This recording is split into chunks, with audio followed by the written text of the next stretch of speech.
네, 오늘 말씀의 제목은 물줄기를 터뜨리고 나오는 자, 물줄기를 터뜨리고 나오는 자라는 말씀의 제목입니다. 은혜되는 시간 될 수 있기를 바랍니다. 우리 어제와 흐름이 이제 이어지는 부분이 있는데, 어제 우리가 그 탐심의 밤은 죽음을 잉태한다라고 했어요.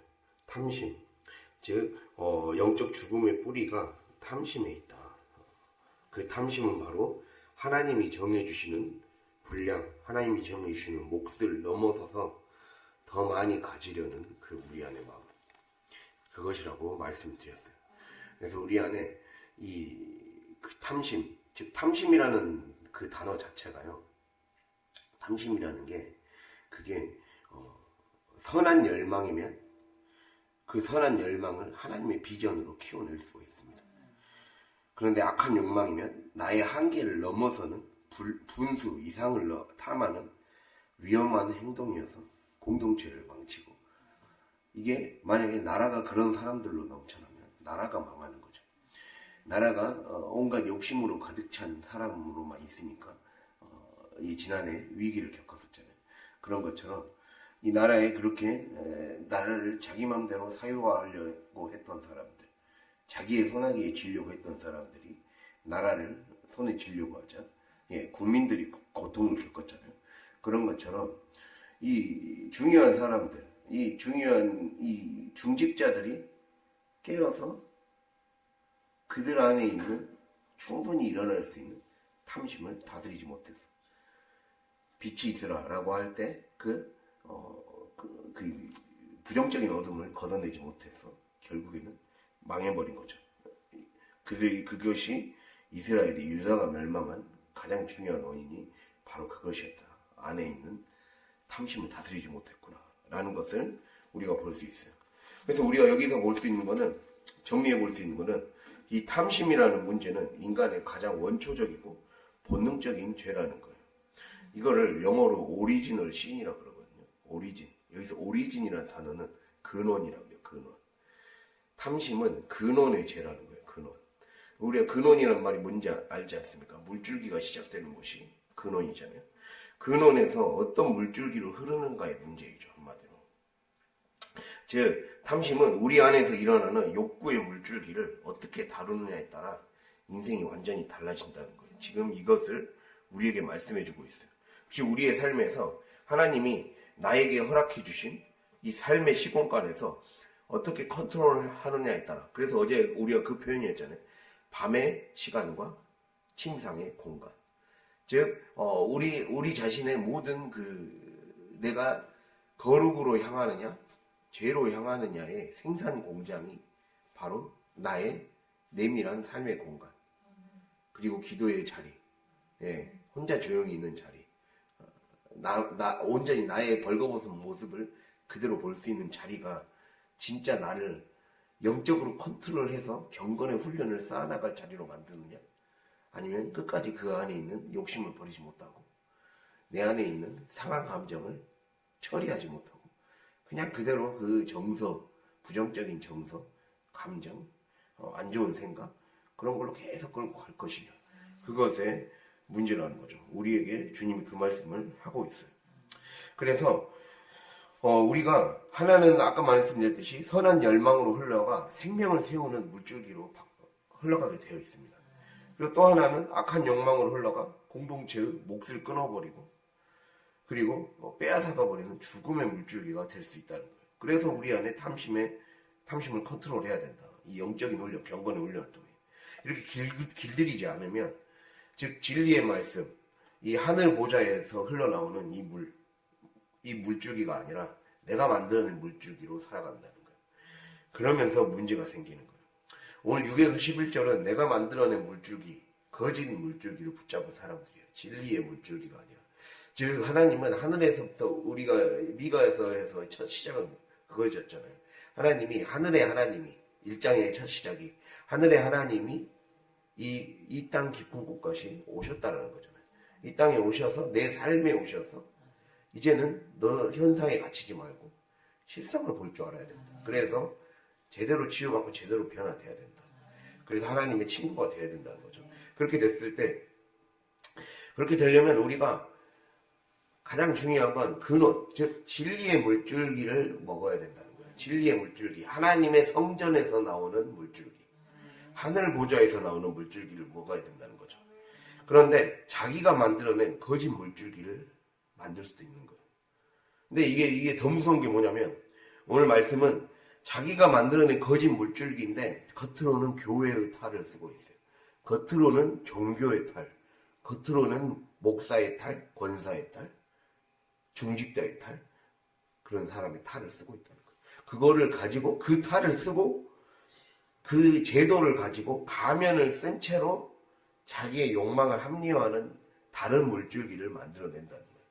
그게 문제인 거예요.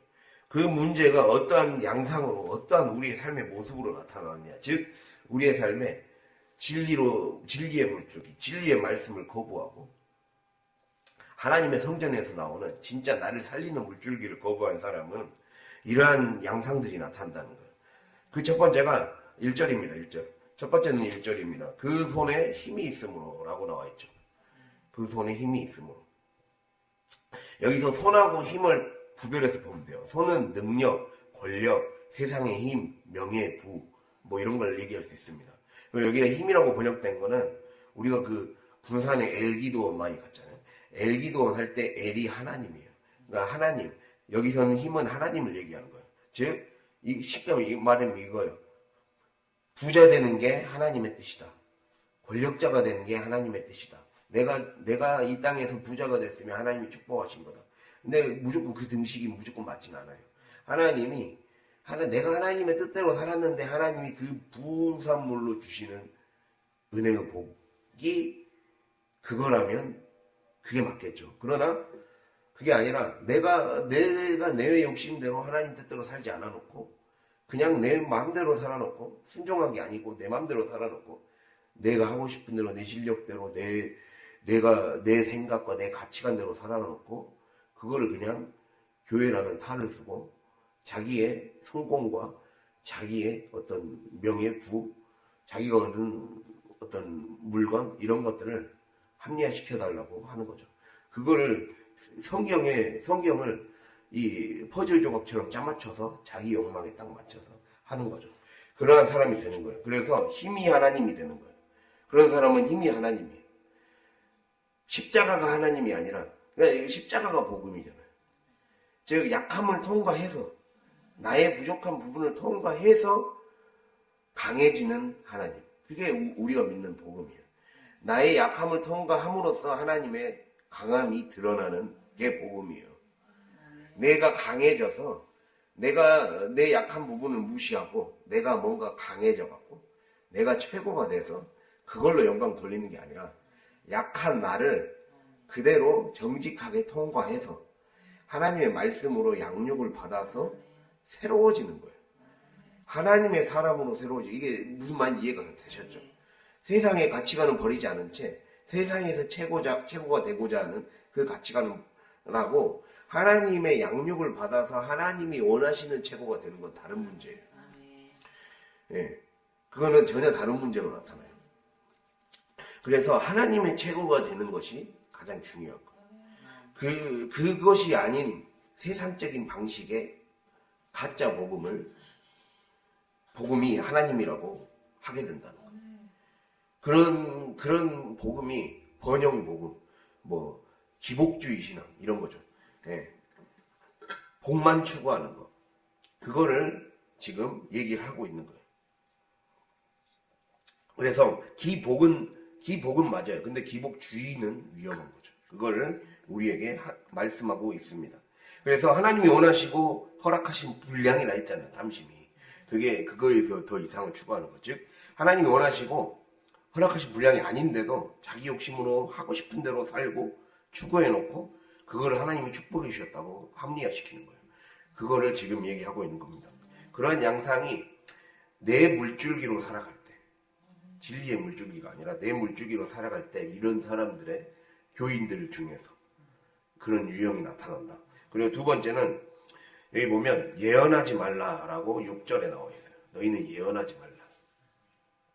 여기 예언하지 말라는 그 히브리어로 나타프라 해서 이게 뭔 뜻이냐면요. 원래 뜻이 물방울을 떨어뜨리다라는 뜻이에요. 위에서 어떤 폭포수 같은 거 있잖아요. 폭포수 같은 물방울 혹은 낙숫물 같은 거. 그거를 계속 똑똑 떨어뜨리는 거예요. 그걸 뜻하는 말이거든요. 낙숫물을 떨어뜨리고 물방울을 떨어뜨리는 거예요. 그러니까 물방울 떨어뜨리지 말라, 낙숫물 떨어뜨리지 말라 이 말이거든요. 예언하지 말라. 이 말은 무슨 말이냐면 우리가 그걸 생각해 보면 돼요. 그러니까 한마디로 그거 아닙니까? 성전에서 흘러나오는 물은 하나님이 주시는 은혜의 폭포수예요. 은혜의 폭포수가 공급이 될 거 아니에요. 이게 그 강단에 하나님이 세우신 각 교회에 공급이 될 거 아니에요. 그럼 그것을 우리가 그 폭포수를 받는 거예요. 근데 우리가 은혜로 깨어있지 않은 자들은 그거를 받을 때 그냥 뚝뚝 떨어지는 그런 사소한 물처럼, 잠그지 않은 물처럼 그냥 지겹게 받아들이는 거예요. 나를 지겹게 하는 소리로 받아들인다는 거예요. 낙숫물 떨어뜨리지 말라. 이게 그래서 이 좀 우리말 쉽게 번역한 성경책은 이렇게 나와 있어요. 침 튀기며 설교하지 말라는 거예요. 침 튀기며 그런 잔소리 좀 그만해라. 목사님한테 그 얘기하는 거예요. 지금 굉장히 강한 말로 번역을 했거든요. 그거는. 그러니까 네가 선지자야. 침 튀기며 예언 좀 그만해라. 그렇게 번역돼 있어요. 원래 그 뜻이 그거예요. 그 직역을 그대로 하면 그거예요. 그래서 그러니까 자꾸 그 말은 그만 뚝뚝 좀 흘려라라는 거예요. 쓴소리, 훈계의 소리 그만하라는 거예요. 즉 위에서 부어주신 하나님의 은혜의 물줄기가 강단을 통해 떨어지고 있잖아요. 우리 하나님의 물줄기가 떨어지고 있는 거예요. 근데 거기에 내가 이 예언하지 말라는 거는 보호를 설치하는 거예요. 즉 하나님이 폭포수가 흘러가고 있어요. 은혜의 물줄기에 근원의 물줄기가 거기에서 막 공급이 됐는데 나를 살려주는 물줄기가 거기서 공급되고 있는데 내가 내 물줄기로 살아간다는 거는 내가 거기에 보호를 설치하는 거예요. 댐을 설치하는 거죠. 댐을 설치해서 흐름을 막아버리는 거예요. 은혜의 흐름을 막아버리는 거예요. 즉 하나님이 우리에게 주시는 삶에 하나님은 우리에게 원하시는 삶의 각 단계마다 영적인 어떤 그 성장의 단계마다 이런 식의 반응을 하고 이러한 삶을 살아가기를 원하는 이제는 이 어린아이 수준에서 벗어나서 즉 젖먹이 수준에서 벗어나서 이유식만 먹던 수준에서 벗어나서 단단한 음식도 먹고 또 더 나아가서 요리도 해줄 수 있는 그러한 자가 되기를 하나님 바라신단 말이에요. 그렇게 성장하기를 그 흐름이 있어요. 그 흐름대로 하나님 따라가기를 바라시는데 그냥 딱 막아버리는 거예요. 댐을 딱 막아버리고 거기에서 댐을 막아버리고 보호를 설치해버린 거예요. 그럼 보호를 설치하고 댐을 설치하면 뭔 문제가 발생합니까? 밑에 댐을 막아버리면 수몰 지역이 발생하잖아요. 즉 물에 의해서 이 수몰 막아버려서 수몰되어버린 지역은 그 마을이 다 통째로 없어지거나 이제 터전을 잃어버리잖아요. 내 삶의 말씀의 물줄의 흐름을 막아버리면 수몰되어서 고인물이 되고 썩어버린다는 거예요. 내 영이 썩어버리는 거예요. 제가 하나님의 말씀이 내 삶에 임했을 때 그 말씀을 계속해서 나를 살리는 그 생명수로 공급이 돼야 돼요. 항상 매일매일 말씀이 새롭게 공급이 돼야 된다는 거예요. 말씀이 새롭게 공급이 될 뿐만 아니라 무엇보다도 내 안에서 이런 마음들, 뭔가 잔소리로 들리고 뭔가 부담으로 여겨지고 힘들게 여겨지고 목사님이 하는 말씀이 설교의 말씀이 나를 때리는 말씀으로만 여겨지고 예를 들면 그런다고 했을 때 그거는 자기 안에 내가 지금 댐을 설치하고 있는 거예요. 나만의 댐을 설치하고 있는 거예요. 그걸 헐어버리라는 거죠. 주님이 그 말씀을 지금 우리에게 하고 있다는 거예요. 그래서 실제로는 내 영을 살릴 수많은 기회들을 다 수몰시켜버리는 결과를 낳는 거예요. 그래서 위험한 겁니다.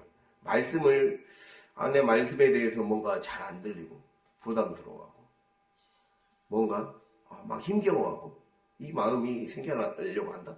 그러면 내 안에서 영적인 댐이 하나님의 흐름과 은혜의 흐름과 영의 흐름과 반대되는 성령의 흐름과 반대되는 나만의 댐을 설치하고 있구나. 이런 걸로 받아들여야 된다는 거예요. 그래서 우리가 주의해야 됩니다. 그렇게 되면 썩어버린다.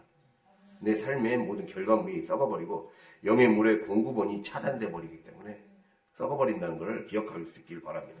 그렇게 썩어버리면 7절 이어서 나옵니다. 7절에 여호와의 영이 성급하시다 하겠느냐, 그의 행위가 이러하시다 하겠느냐라고 7절에 나와 있어요.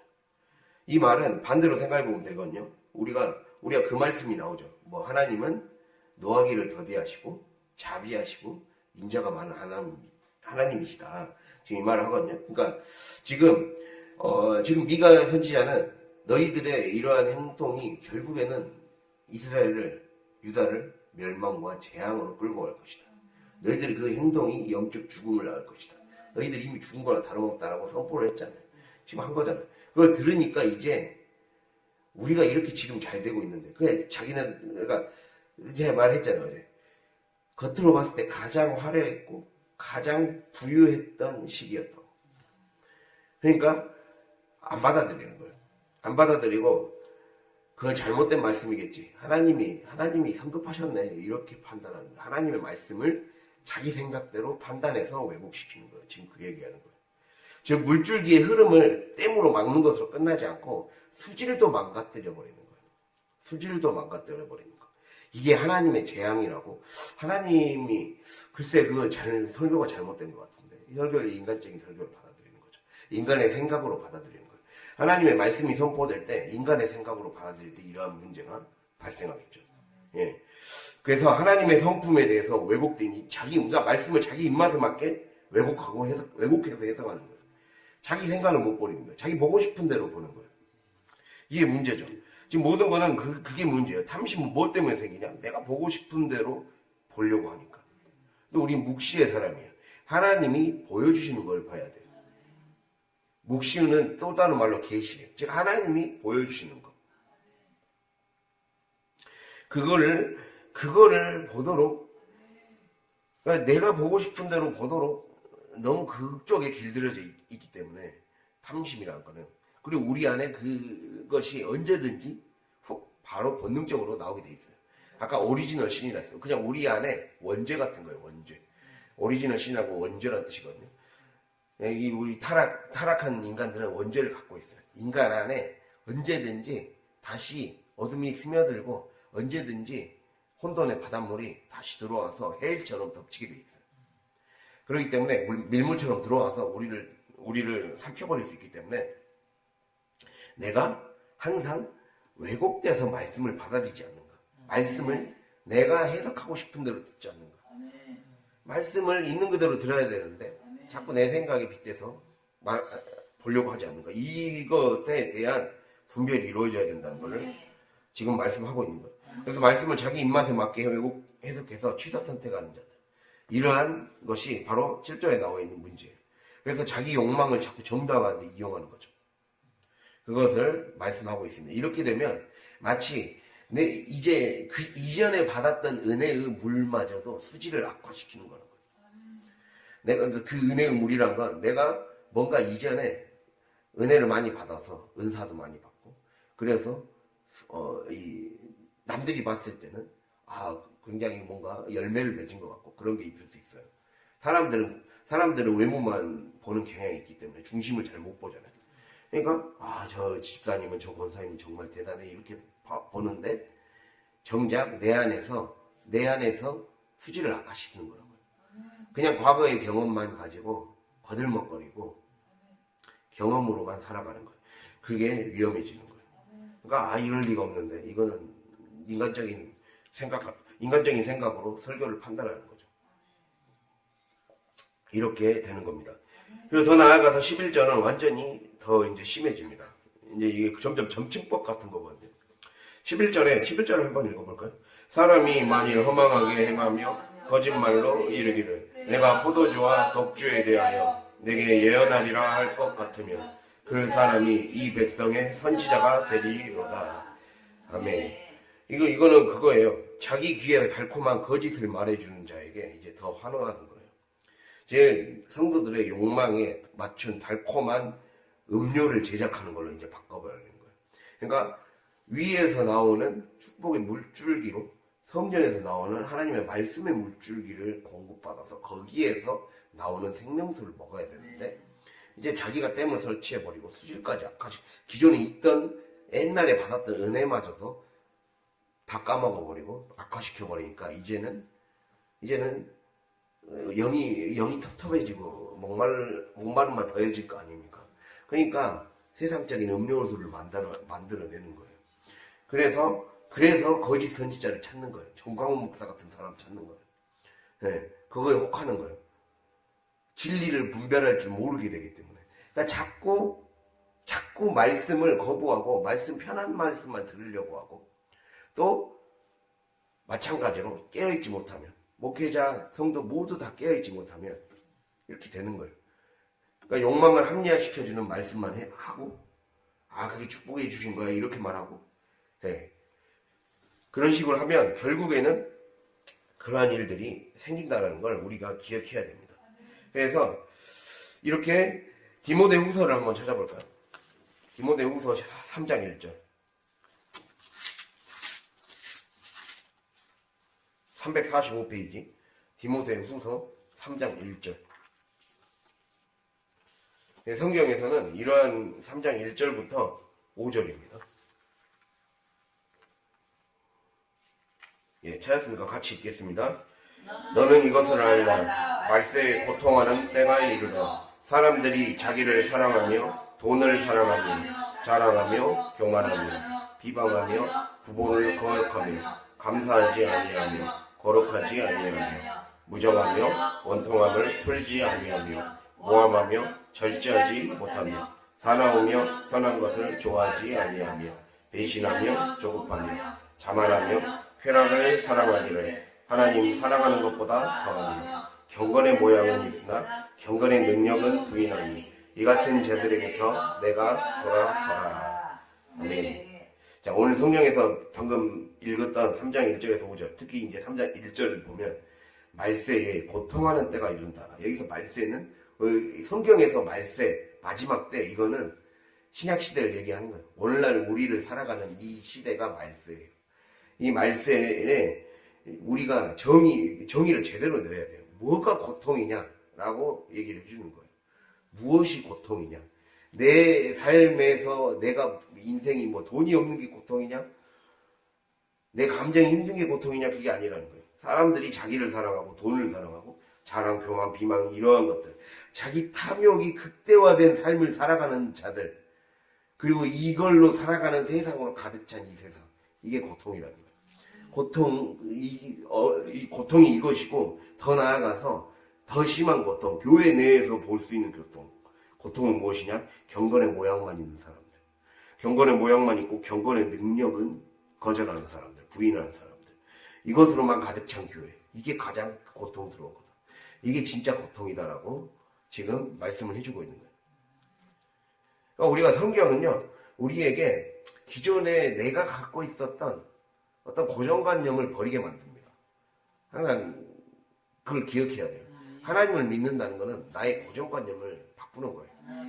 나는 그대로 붙잡은 채 나에게 뭔가를 주십시오가 신앙이 아니에요. 그걸 항상 우리가 늘 기억할 수 있길 바랍니다. 그렇게 되니까 자꾸 자기 욕망에 맞춘 말씀만 더 크게 들리고, 그래서 교회는 오래 다녔는데 믿음이 커지질 않는 거죠. 믿음으로 구원받잖아요.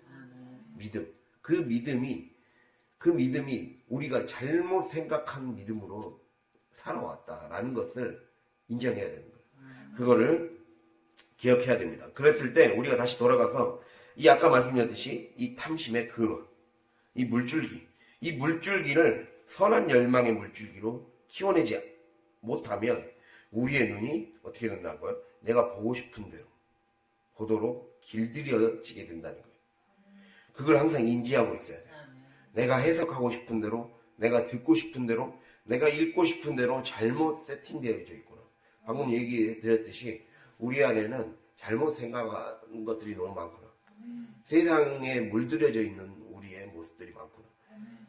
그것이 잘못된 것인지도 모르지. 실제 천국을 가는 데는, 천국을 살아가는데, 즉 잠깐 육으로 이 땅에서 살아가는 것은 좋아 보일지 몰라도, 이걸 옛날에 제가 다니던 교회 목사님은 뿌리 뽑힌 나무로 비유를 하거든요.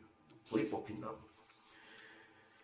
뿌리 뽑힌 나무. 그냥 잠깐 뭔가 잘하는 것 같은데 결국에는 금방 시들어져 버리고 마는 죽음을 담보로 하는 인생인 거예요. 근데 우리는 뿌리를 내린 나무가 돼야 돼요. 하나님 우리가 시편 1편에 얘기하잖아요. 하나님 복 있는 자는 말씀을 묵상하는 자다. 근데 그 말씀을 묵상하는 자는 마치 뭐와 같다 했어요? 시냇가에 심은 나무, 시냇가에 심겨진 나무, 뿌리를 내리는, 말씀에 뿌리를 내려서 늘 성전에, 이 두 가지가 중요해요. 말씀과 성전. 즉 말씀에 뿌리를 내리고 성전의 물줄기를 계속 공급받는 거예요. 이게 우리에게 굉장히 중요하다. 말씀의 만나와 성전의 물줄기, 먹는 것과 마시는 것, 이게 우리에게 필요하다는 걸 기억할 수 있길 바랍니다. 그래서 우리가 이 탐심을, 잘못 세팅되어 있던 탐심을 바꿔나가야 됩니다. 이거에 대한 우리의 실제적인 적용이 있어야 돼요. 우리가 잘 아는 말씀이지만 한번 찾아보겠습니다. 디모데전서 4장 7절 8절입니다. 앞에 조금만 넘기면 되죠. 디모데전서 4장 7절 8절.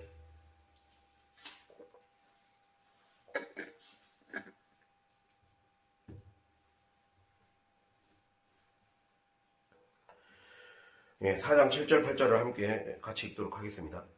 망령되고 허탄한 신화를 버리고 경건에 이르도록 내 자신을 연단하라. 육체의 연단은 약간의 유익이 있으나 경건은 범사에 유익하니 금생과 내생에 약속이 있느니라. 영혼이 있어요? 약속이 있느니라. 예. 그래서 망령되고 허탄한 신화를 얘기합니다. 망령되고 허탄한 신화. 먼저 이 신화라는 말은, 여기서 신화라는 말은 진리로 위장된 거짓이란 뜻이에요. 진리로 위장된 거짓. 아까 말씀드린 이 탐심을 가장한, 교회 내 탐심, 교회의 얼굴, 직분의 얼굴을 한, 탐심의 얼굴을 가장한 자들이 이걸 붙잡는 자들이죠. 신화를 붙잡는 자들, 진리로 위장된, 진리의 가면을 쓴 거짓. 그거를 얘기하는 거예요. 거짓 이야기를 버리라는 거예요. 그걸 버리라고 얘기하고 있거든요. 근데 버리라에 대해서 뒤에 얘기하고요. 먼저 보면 망령되고 허탄한 신화라 그래요. 망령되. 여기 망령되다라는 말이 굉장히 중요한 말입니다. 망령되다라는 말은 이 어디에서 나온 말이냐면 이 건물의 문턱 있잖아요. 문지방. 문지방에 해당하는 말이에요. 즉 건물의 문지방에 해당하는 말로써 이 굉장히 중요한 말이거든요. 이게 세속적인 이란 뜻으로서, 원래 세속적인이란 말은 망령된 이란 말은 세속적인이라는 뜻인데, 세속이라는 말은 문지방이란 말이에요. 문지방 영역이라는 것이 있습니다. 원래 이 학문의 영역 중에 인류학이라는 학문이 있어요. 인류학, 종교학의 한 분야거든요. 인류학이라 해서 거기에서 대부분 종교에서 나타나는 것 중에 통과 의례라는 게 있는데, 우리가 문지방을 밟으면 복이 달아난다 그러죠. 옛날에 어른들이 이거 밟지 말라 그러죠. 그게 문지방이라는 게, 문지방이 있으면 이 안과 밖이 있어요. 예를 들면 여기가 성전이에요.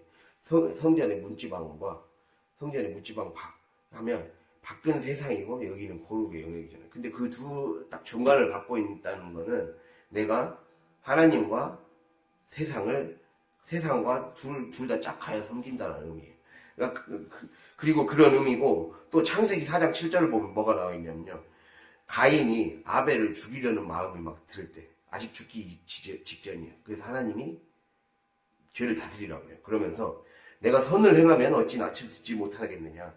선을 행하지 아니하면 죄가 문 앞에 엎드려 있느니라 이렇게 나와 있어요. 문 앞에. 여기서 문지방에 엎드려 있다 이 말이거든요. 근데 여기서 엎드려 있다가 중요해요. 문지방에는 엎드려 있는 자가 있어요.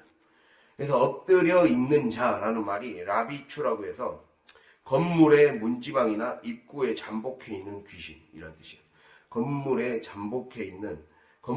문지방이나 입구에 잠복해 있는 귀신, 어둠의 영, 악령, 그거를 뜻하는 말이에요. 그래서 문 뒤에 숨어 있다가 습격하는 거죠. 인간을 해치기 위해서 기회를 엿보는 어둠의 영을 뜻하는 표현입니다. 이게.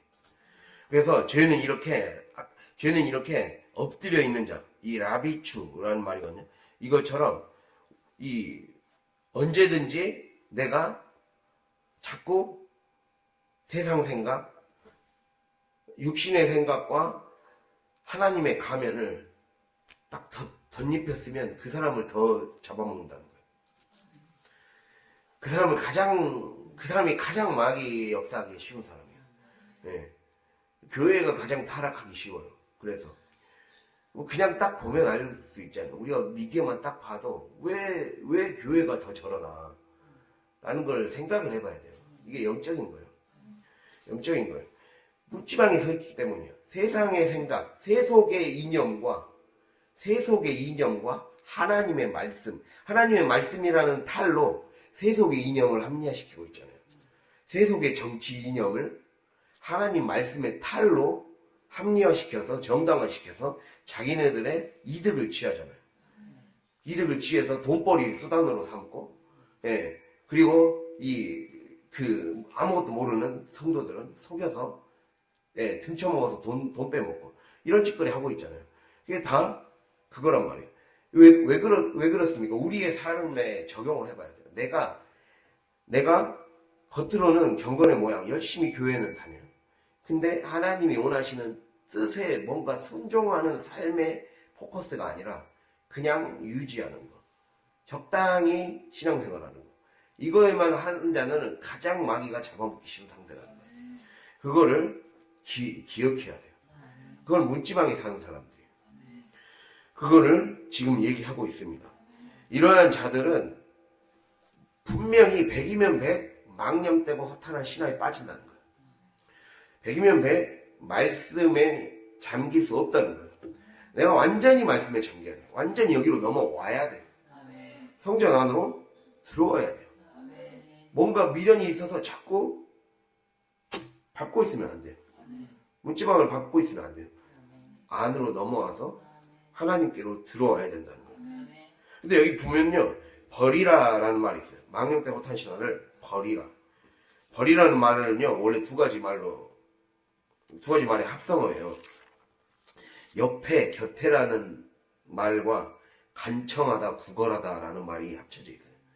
내 옆에, 구걸하다. 그러니까 내 옆에 약간 거림 같은 존재가 있는 거예요.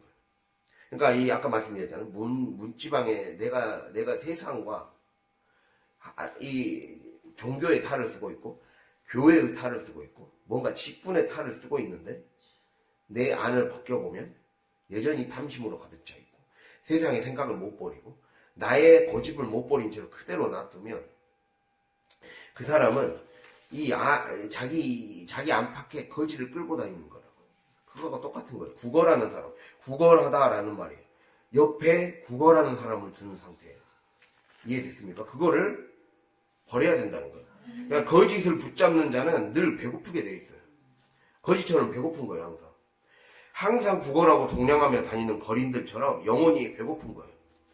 영혼이 늘 목마른 거예요. 그리고 왜냐하면 옆에 붙어 있기 때문에.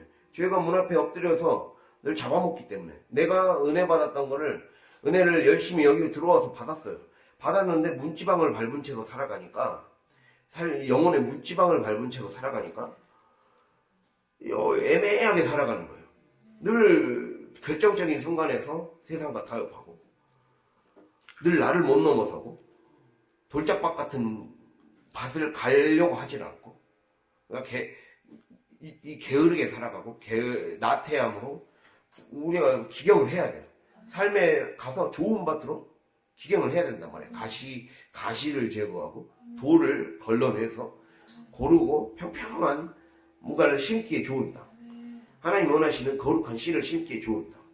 그것으로 만들어내야 된단 말이에요. 근데 그것을 하지 않고 그냥 적당히 밟고 있는 거예요. 그러니까 그런 사람들은 아까 죄는 문 앞에 엎드려 있다. 문지방에 매복해 있다는 거예요. 내가 그런 사람들은 문지방에 매복해 있으니까 이 사람의 뱀은 흙을 먹고 살지 않습니까? 인간을 잡아먹고 사는 존재예요. 인간의 영혼을 잡아먹고 사는 존재가 마귀란 말이에요. 당연히 내가 받은 은혜를 까먹게 하려고 나를 계속 잡아먹는 거예요. 내 영을 갉아먹는 거예요. 그러니까 항상 배고픈 거예요. 그러니까 절대 무슨 영적인 거는 선 아니면 악이고 빛 아니면 어둠이에요. 내가 빛을 완전히 선택해야 돼요. 그것으로 완전히 넘어와 버려야 돼요. 그렇게 되지 않으면 항상 배고프다. 그래서 우리의 연약함이 있기 때문에 계속 말씀을 공급해서 이 주도권이 점점 넘어올 수 있도록 만드는 거예요. 목사님이 많이 말씀하시는 게 51대 49만 유지할 수 있도록 하는 것도 굉장히 중요한 거다. 그렇게 하다 보면 성령이 중요한 때에 카이로스 이 준비 이 사람은 자기의 연약함에도 불구하고 하나님 붙잡았구나. 그런 사람이 정결을 유지하는 사람이에요. 그런 사람에게 하나님은 성령을 부어주시는 거죠. 그래 이제는 부어주어야겠다. 이렇게 하신다는 거죠. 그래서 이게 되지 않는 자, 늘 거짓을 붙잡고 나를 놓지 못하는 자는 늘 배고프고 구걸하고 동냥하며 다닌 사람을 옆에 두는 것과 똑같다. 그래서 밤의 시간에 그래서 이렇게 되면 영혼의 배고픔과 목마름이 해결되지 못합니다. 그래서 우리는 밤의 시간에 침상의 공간에서 망령되고 허탄한, 즉 세속적이고 흐리멍텅한. 여기서 허탄한은 흐리멍텅한 노망난이라는 뜻이에요. 노망난 사람이 노망난 늙은이 보면 흐리멍텅하고 이상의 비정상적인 생각을 하고 행동을 하죠. 이렇게 흐리멍텅하고 정상에서 벗어나, 즉 거룩의 기준에서 벗어나. 그러니까 세속적이고 거룩의 기준에서 벗어난 부정한 이야기를 따르지 말라는 거예요. 그것을 옆에 달고 다니지 말라는 거예요. 옆에 마귀를 달고 다니지 말라는 거예요. 그 말로 해석될 수가 있습니다. 그렇게 망령되고 허탄한 소리들을 자꾸 듣고 생각하고 그걸 자기 내면의 정서로 만들어버리지 말라는 거예요. 자기 내면의 정서로 만들고 있어요, 우리는. 그것이 뭐가 그렇게 대단한 거라고 내 안에 상처를 계속 묵상하고 내 안에 부정적인 생각들을 그리고 세속적인 생각들이 그렇게 대단한 것도 아닌데 그것을 버리지를 못하는 거예요. 나의 삶의 방식을 버리지를 못하는 거예요. 그거를 하나님이 버릴 것을 말씀하고 있습니다. 그래서 내 옆에, 내 곁에, 내 몸을 축내고 망가뜨리고 마침내 삼켜버리는 이 걸신 같은 존재들을 데리고 다니는 것과 똑같다. 이걸 항상 기억할 수 있길 바랍니다. 그래서 거짓은 감사와 자족을 주지 않습니다. 거짓을 붙잡으면 절대 만족이 없어요. 하나님 말씀으로 채워야 내 안에 만족이 있고 하나님 말씀으로 채워져야 내 안에 진짜 마음에서 흘러나오는 기쁨과 감사가 나오는 거예요. 항상 결핍을 연료 삼아 돌아가는 거예요. 거짓은. 결핍을 연료 삼아서 그 결핍을 더 갉아먹어요. 그래서 우리는 선택해야 돼요. 내가 보고 싶은 것을 볼 것인가 보게 하시는 것을 보기 위해 우리 귀를 트이게 만들 것인가. 오늘 말씀 미가서 돌아가면 우리 미가서 처음 읽었었잖아요. 1장 1절에서 묵시를 보려면 제가 들을지어다 1장 2절에 들을지어다와 자세히 들을지어다 얘기했어요. 들을지어다는 히어예요. 히어. 자세히 들을지어다는 리슨이에요. 히어는 귀가 트이게 하는 거예요. 귀가 트이게 하는 거. 즉 우리가 내가 보고 싶은 것이 아니라 보이게 하시는 거, 하나님이 보게 하시는 걸 보려면 내 귀가 트여야 돼요. 로마서 10장 17절에 믿음은 들음에서 난다고 했어요. 즉 내가 믿음이 생기려면 믿음의 삶의 방식을 선택하려면 귀가 트여야 되는 거예요. 내 영적인 귀가 트이게 만들어요. 트인다는 것은 막혀있던 것이 치워지고 통하게 된다는 거예요. 내 안에 막힌 것들을 통하게 만들어야 됩니다. 그렇게 자연스럽게 이게 히어는 그거예요. 자연스럽게 들려지는 거.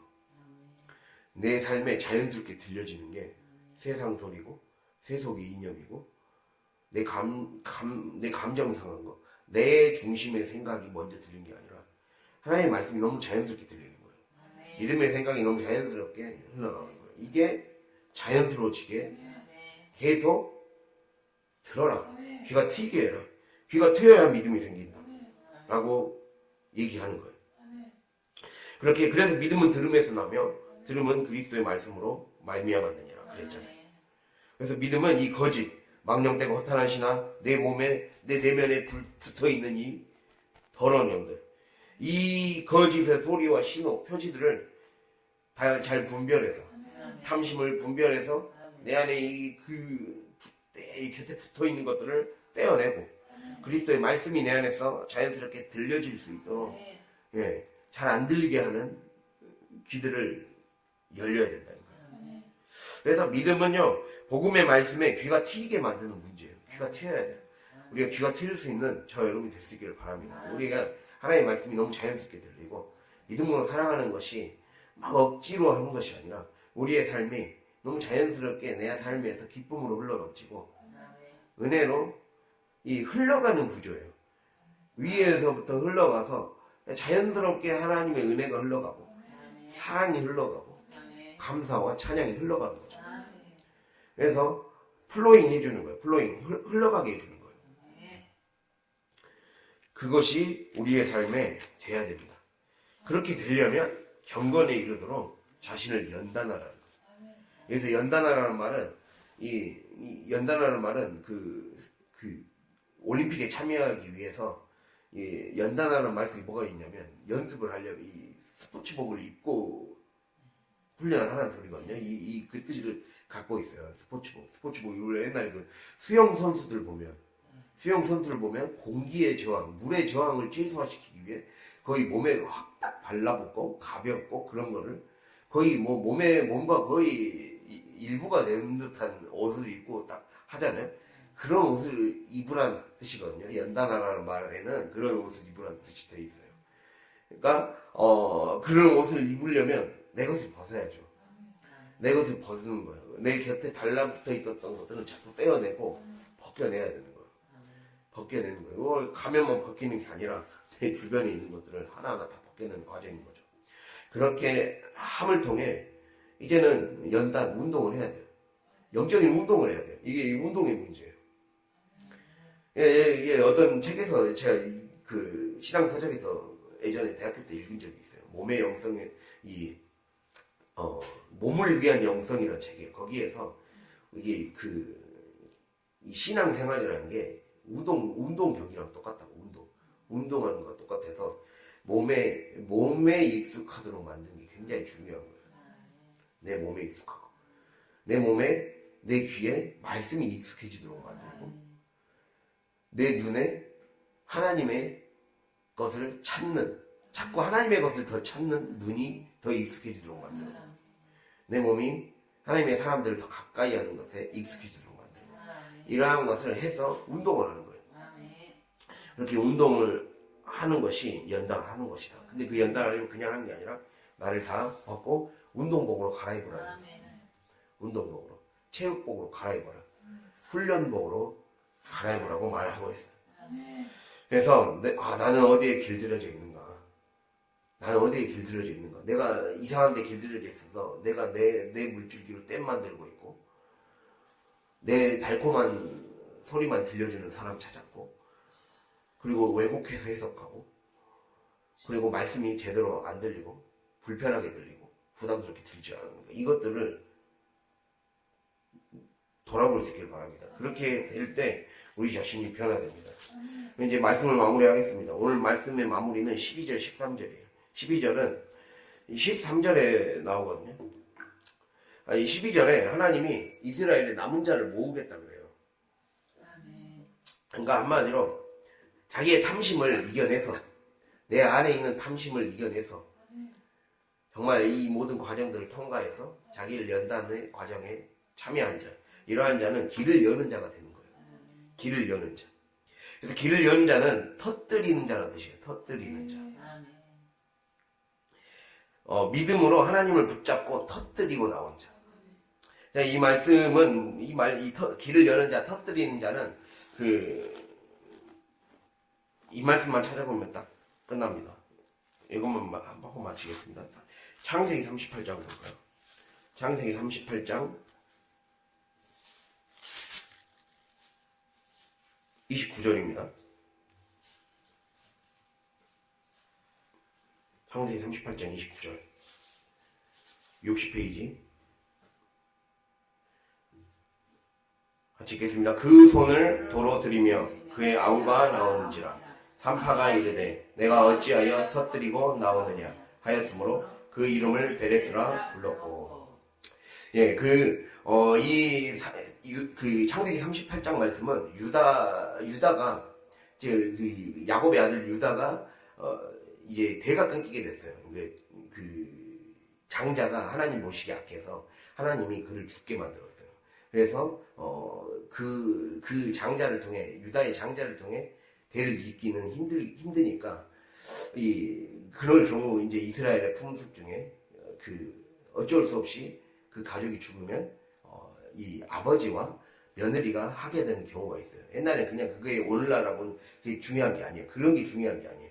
그게 옛날에 원래 그게 있었어요. 그런 풍습들이 다 있었어요. 고대에는. 이게 오늘날로 시각으로 보는 게 중요한 게 아니라, 중요한 거는 유다를 통해서 예수님이 나왔잖아요. 유다의 후손에서 예수님이 나와요. 유다의 후손이 남유다잖아요. 남유다의 후손 다윗의 후손 예수님. 여기에서 며느리가 이렇게라도 안 했으면 나올 수 없었거든요. 근데 거기서 나오는 사람이 베레스라는 사람이에요. 베레스가 터뜨리고 나오다라는 뜻이에요. 터뜨리고 나오다. 즉 이게 자꾸 그 출산이 잘 안 돼서 안에서 잘 안 나왔어요.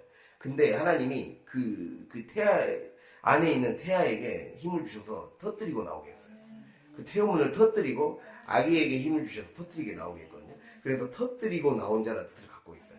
그래서 하나님이 뭔가 막히고 안 될 것 같은 상황을 터뜨리고 나와서라도 하나님이 이 역사를 여신 거예요. 그래서 결국에는 그러니까 이 예수 그리스도까지 이어진 역사를 하게 하신 거거든요. 그러니까 우리에게 하나님이 그 말씀을 하시는 거죠. 내 안에 있는 지금까지 내가 내 욕심으로 내 삶에서 복의 물줄기를 막아놓고 막혔던 인생, 하나님은 터뜨리고 나오기를 주님이 바라십니다. 내가 터뜨려 줄 수 있도록 길을 열어주겠다. 내가 너희에게 힘을 주겠고 내가 너희에게 길을 먼저 열어주겠다. 그러면 너희가 믿음을 가지고 돌파해 가라. 그래서 터뜨리는 자, 돌파하는 자라는 뜻을 갖고 있어요. 돌파해서 지금의 현실을 믿음으로 돌파해서 물줄기를 터뜨리고 나온다. 지금까지 막혀 있었잖아요. 우리 안에 막힌 물줄기를 터뜨려야 돼요. 이제 터뜨려야 돼요. 막고 있는 댐을 부서뜨려야 돼요. 그 부서뜨려서 이제는 물줄기가 흘러가서 가정에까지 흘러갈 수 있도록 막히지 않도록 해야 돼요. 그걸 위해 경건의 훈련을 잘 해서 승리할 수 있는 저 여러분 될 수 있도록 합시다. 이렇게 함으로써 우리의 삶이 이제는 이제 다가오는 새해 지금까지 막혀 있었다면 이제는 터뜨리는 저 여러분이 될 수 있기를 간절히 바랍니다. 기도하겠습니다.